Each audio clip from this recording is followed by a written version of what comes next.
We've spent the last few weeks working our way through 1 Corinthians 13, which talks about love.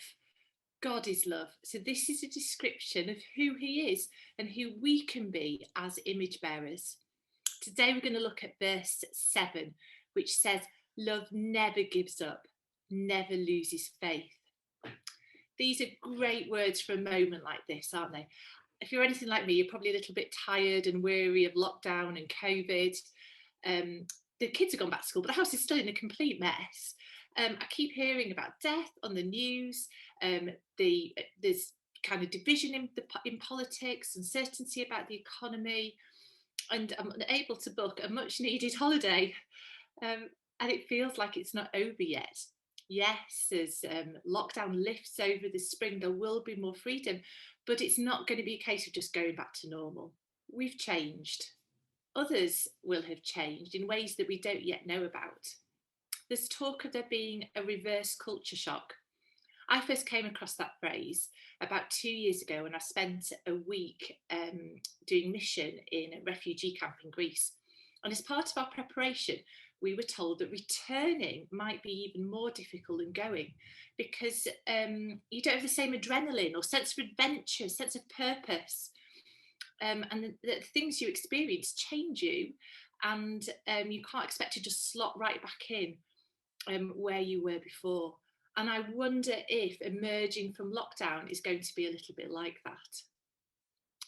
So, how do we persevere and have hope?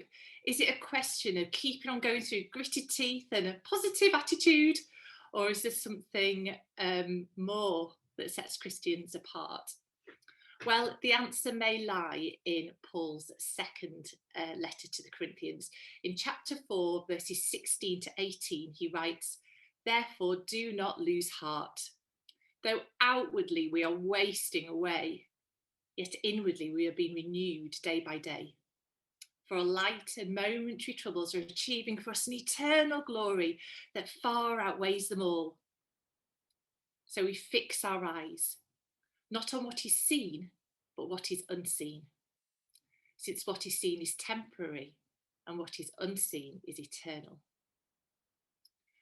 Paul's answer is that by looking at Jesus, we can weather any storm.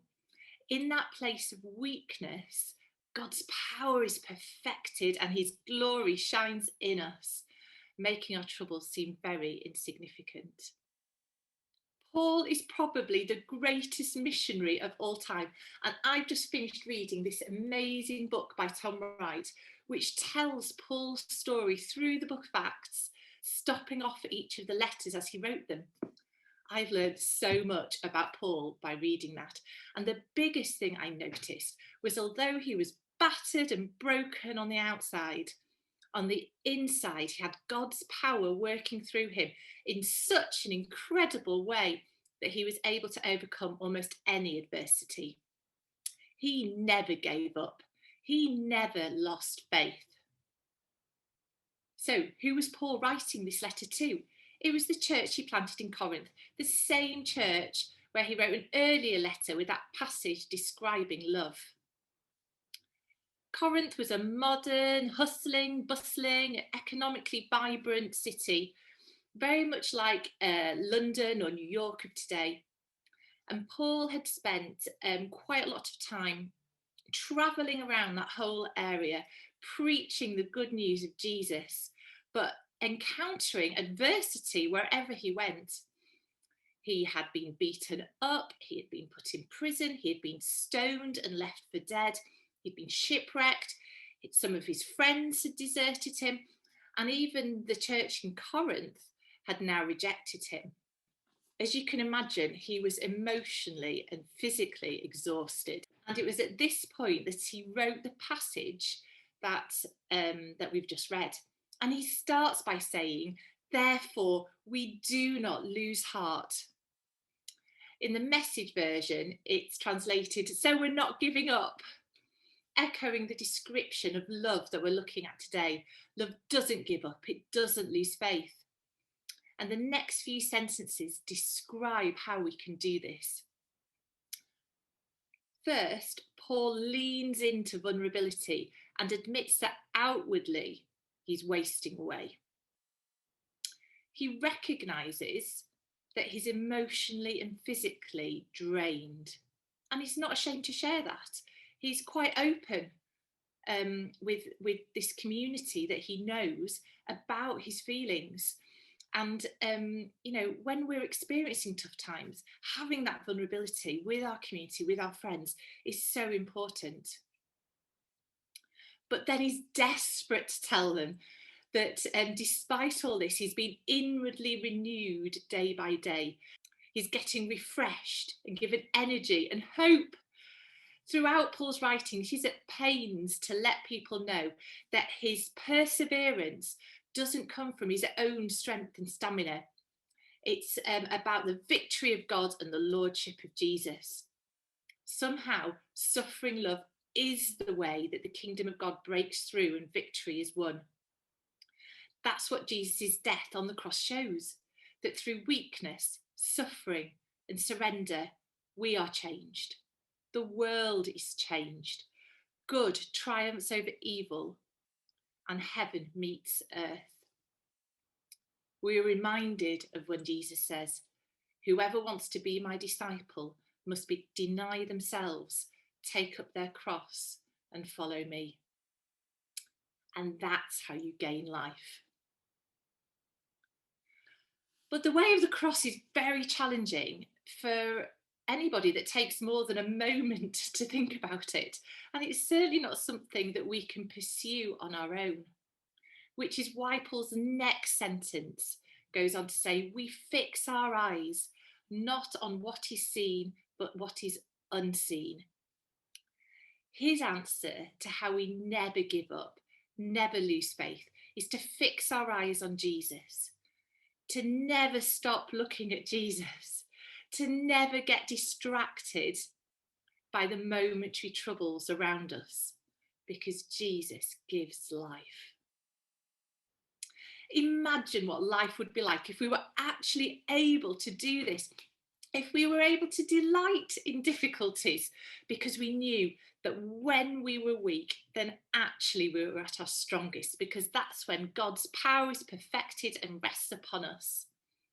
What if in all the troubles that we will inevitably have over the coming months, we were able to fix our eyes so firmly on Jesus that others would be able to see God's glory shining in us and would want to know more? The words I'm about to read to you originally came from a speech that Theodore Roosevelt gave. I think it was in the 1920s at the Sorbonne. And I think it gives a pretty good description of how I imagine Paul to be. And maybe it's a good description of what a church on mission might look like. A church that wants to share the good news of Jesus and will face many obstacles and adversaries on the way. It reads, "It is not the critic who counts, not the man who points out how the strong man stumbles, or where the doer of deeds could have done things better. The credit belongs to the man who is actually in the arena,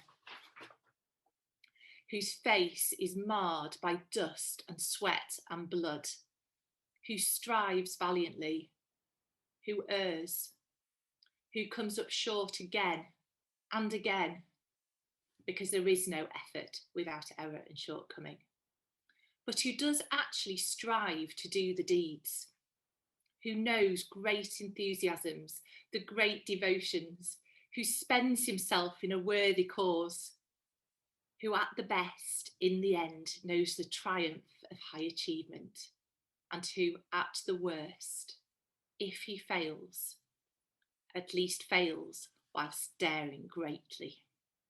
Imagine if in our communities we dared greatly and had the courage to give things a go, even though we wouldn't know what the outcome would be, knowing that when we're weak, we're actually strong because God is with us. An example from the last few weeks is that a group of us from Kairos wanted to put on the Happiness Lab, which is a course which explores what makes people happy and aims to improve our mental health and resilience. We're going to do it with young people. We'd spent weeks preparing, exploring options, writing policies, developing publicity. We'd even practiced how we were going to run each session.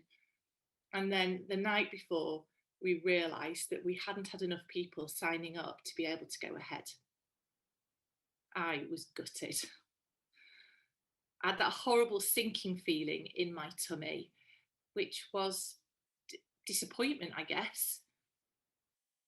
The team came together and we were open and vulnerable with how we were feeling and the disappointment that we were feeling. And then we spent some time working out how we could improve on the plan and have another go.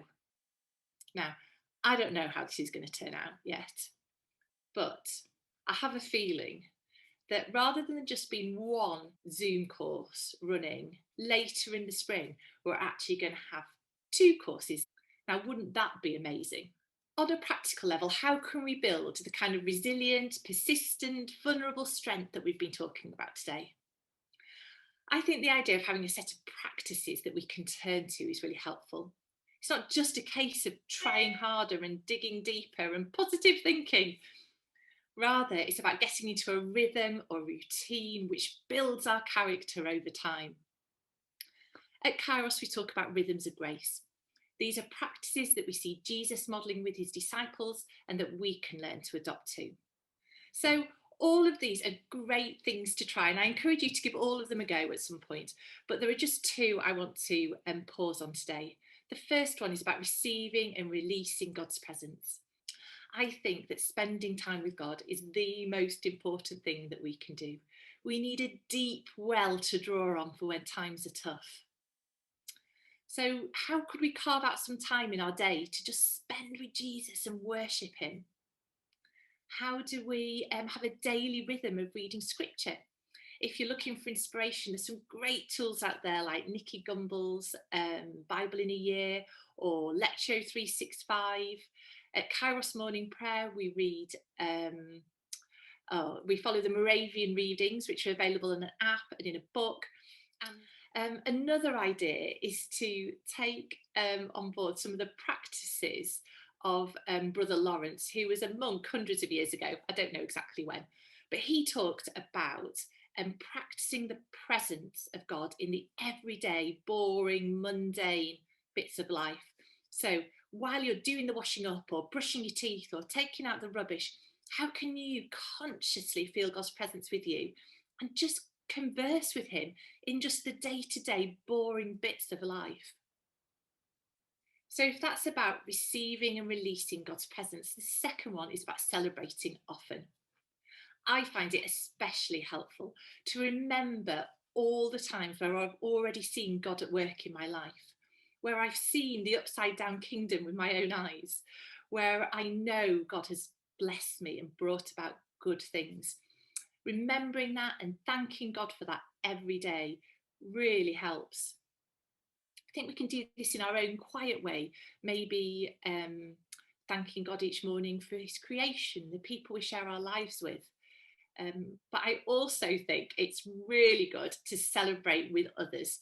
Now, in my family, everybody has a joke that I'll have any excuse for a party. And it's true, because I absolutely love celebrating the good things of life with other people. It helps me notice the good. It helps me notice what God's doing and share that with other people and hear their amazing stories too. So yeah, I really encourage you to try that. And as things open up, we can find safe ways of celebrating with each other. So let's go from here today, remembering that as lockdown lifts, we may well experience that reverse culture shock. So instead of fixing our eyes on our momentary troubles or our fear of troubles, let's fix our eyes on Jesus. Let's put in place practices that build resilience so that we may never give up, never lose faith.